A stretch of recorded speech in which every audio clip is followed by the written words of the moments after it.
Bonjour à tous, j'espère que vous allez bien, moi ça va nickel. Aujourd'hui on se retrouve pour vous parler de Quadlock.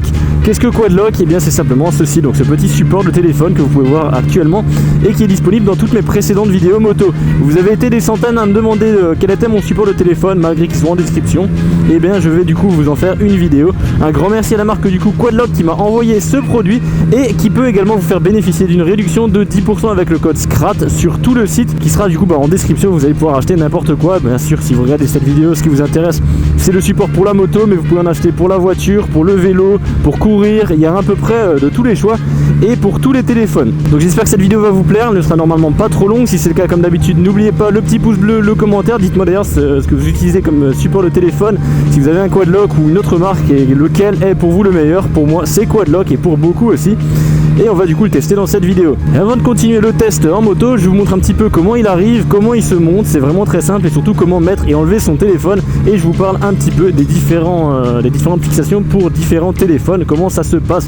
Donc ça je fais ça en voix off et je vous reprends juste après avec la moto. Quadlock propose non seulement des kits de fixation pour la moto, mais aussi pour d'autres domaines tels que la voiture, le vélo, la course à pied, des supports trépieds ou même des supports muraux. Dans cette vidéo je ne vais vous parler que du support moto. Sachez toutefois qu'il en existe deux, un qui se fixe sur le guidon, celui que je possède et que je vous présente en vidéo, et un qui se fixe sur votre rétroviseur. À vous de choisir celui qui vous convient le mieux. Si vous optez comme presque tout le monde pour le support guidon, il arrivera chez vous en kit, mais pas de panique, c'est pas la mort à monter. Il vous suffit de serrer l'espèce de mâchoire autour de votre guidon puis d'ajouter le bras d'extension si vous le souhaitez, il n'est pas obligatoire, et enfin d'y fixer la partie contenant la fixation qui va accueillir votre téléphone. L'intégralité du support se monte avec la clé Silipan qui est fournie dans la boîte. Différents diamètres d'adaptation sont livrés afin de correspondre parfaitement au diamètre de votre guidon. Ils sont en caoutchouc pour ne pas rayer votre guidon et en plus de ça encaisser les vibrations. Une fois installé, le support est prêt à accueillir votre téléphone équipé d'une encoche prévue à cet effet. Si vous possédez un iPhone, peu importe le modèle, ou un Samsung Galaxy S, des coques dédiées pour s'adapter parfaitement au téléphone sont vendues par Quadlock. Elles protègent non seulement votre appareil des chocs et en plus elles sont très bien finies. Si par contre vous possédez comme moi un smartphone qui ne dispose pas de coque dédiée, il faudra opter pour le système de fixation universel adhésif à coller derrière une coque de votre appareil afin de rendre cette coque compatible avec le support. Vous pouvez également utiliser ce support pour fixer un GPS sur votre moto par exemple. Il est possible d'acheter chaque pièce séparément, mais les packs contenant support et coque sont disponibles sur le site si jamais. Enfin, si la couleur du levier ne vous plaît pas, vous pouvez en commander un d'une autre couleur. N'étant pas fan du bleu fluo personnellement, j'ai remplacé mon levier par un noir. Voilà, bon j'ai pas bougé depuis avant parce que j'ai juste fait un petit cut.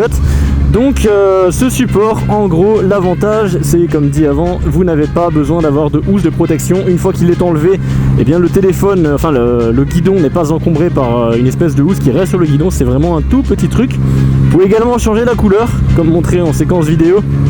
Par exemple là la petite poignée elle est plus noire, enfin elle est plus bleue, elle est noire maintenant. Je préférerais ça puisque quand j'ai pas le téléphone, au moins j'ai le guidon qui est vraiment tout noir et j'ai pas un bleu fluo qui n'est pas le même bleu que le réservoir. Si c'était le même bleu je l'aurais laissé. Un autre gros avantage de ce support c'est qu'il ne tremble pas. Vous pouvez le voir actuellement, malgré que c'est sur un petit clips, eh bien le téléphone ne tremble pas. C'est parfaitement lisible, j'arrive à lire n'importe quel nom de rue. Là je suis sur Waze actuellement. Je peux lire le nom des rues, voir où je suis précisément, même en roulant très vite. Je vous mets actuellement une petite séquence sur l'autoroute allemande. C'était avec encore l'ancien téléphone puisque j'ai expérimenté ce support avec deux téléphones, le Galaxy S7 que j'avais pendant 2 ans et le Huawei P20 Pro. Et vous pouvez voir qu'avec le Galaxy S7 et sa coque intégrée jusqu'à 220 km/h ça tient, et même au-dessus il n'y a pas de raison que ça se décroche. Vous allez pouvoir rouler à 300 ou 400 km/h.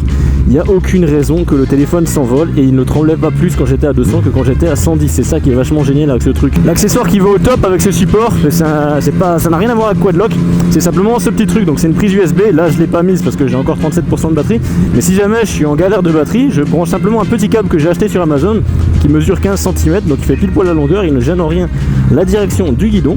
Et je peux du coup brancher mon téléphone et le charger en même temps, du coup batterie illimitée avec un GPS illimité, et ça c'est vraiment un plus. Un petit conseil que je peux vous donner avec ce support, désactivez bien la rotation automatique de votre téléphone. Si vous la laissez activer dès que vous allez prendre des virages, des courbes trop serrées, eh bien le téléphone va simplement passer en mode paysage puisque ça va effectivement perturber le gyroscope, et c'est vachement désagréable d'avoir son écran qui change tout le temps de sens. Donc désactivez-le bien avant de le mettre votre téléphone sur votre guidon.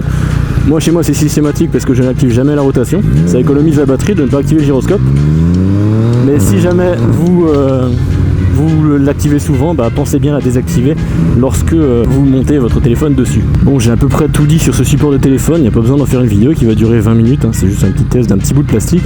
Mais malgré que ce soit un petit bout de plastique tout con, c'est vachement utile, et perso je l'utilise tous les jours pour mettre le GPS.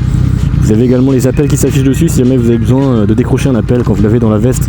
forcément vous voyez pas tout le temps l'appel, et bien là vous avez qu'à prendre votre téléphone, vous vous arrêtez sur le côté et hop vous décrochez sans aucun souci, vous ne ratez plus les appels. Donc on va s'arrêter là pour cette vidéo, je vous dis merci de l'avoir regardé.